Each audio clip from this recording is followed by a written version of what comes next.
Why is it that after decades of big budget franchises with strong first impressions that soon overstay their welcome, that Avengers Endgame is the opposite of that, an absolute delight? Endgame does such a good job of curating only things we actually care about and cutting all that filler nonsense. It's basically the oops all berries of cinematic superhero adaptations. The film is almost 3 solid hours of satisfying third-act payoffs. It's Chekhov's guns firing Easter eggs that slam into callbacks we didn't even know we wanted until we saw them up there on the big screen. Now, are there plot holes? Sure. Will the internet complain about them? Clearly. Do they matter? Not really. That's because the MCU just gets what I call emotional logic in its storytelling.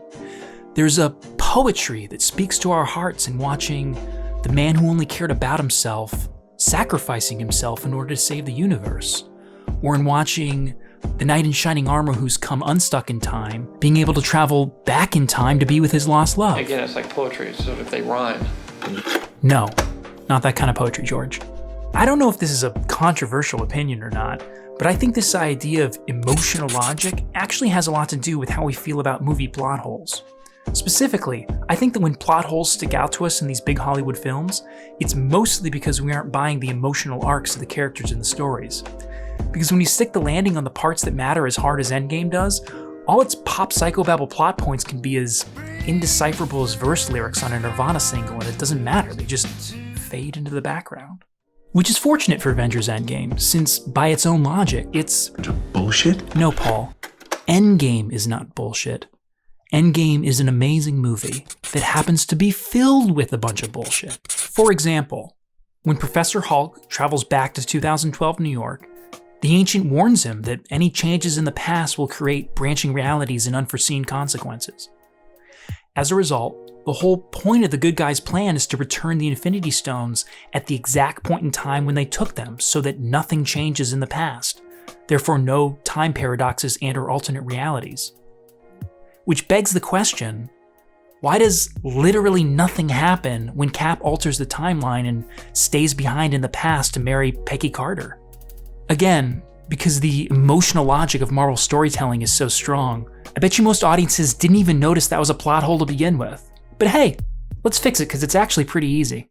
My fix involves slight alterations to 2 scenes in Endgame.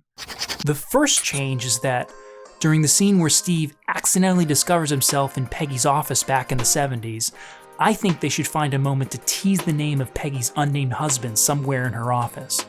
It could be a piece of correspondence, maybe it's a newspaper clipping of their wedding announcement, whatever.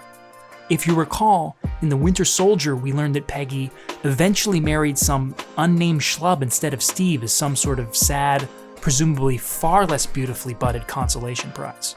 Teasing the husband's name as a little Easter egg actually only heightens the intended impact of the current version of the scene, because the whole point of this moment is that Steve sees Peggy in this amazing life that she's built for herself that he's not a part of.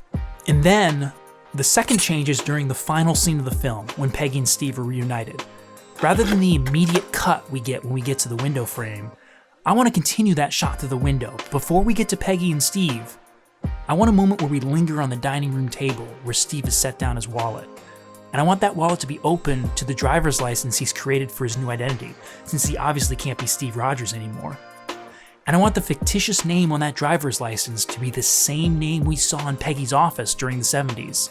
Shyamalan twist, Steve was the unnamed husband the whole time. With that one tiny tweak, we suddenly fix most of the plot holes in the film. The Hulk statement at the beginning of the movie that you can't really change the past through time travel is now shown to be true. It closes some of the branching realities problem the Ancient talks about with Steve changing the past, because now Steve going back was always part of our timeline. It also explains why Steve never does anything super heroic for all those decades he was just hanging around as a regular dude. If he did, that would mess up the time stream and have reality-altering effects.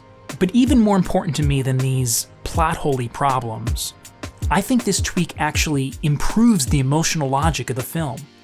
Because I don't know about you guys, but I never super liked the idea of Steve Rogers as the world's first time-traveling homewrecker. To me, this change takes that rare emotional logic hiccup with Steve's character and Judo flips its momentum into one last big reveal that gives Steve the "it was fate all along" sort of fairy tale ending the character so richly deserves. Again, it's like poetry, so if they rhyme. Okay, George, maybe you're right. It does kind of rhyme.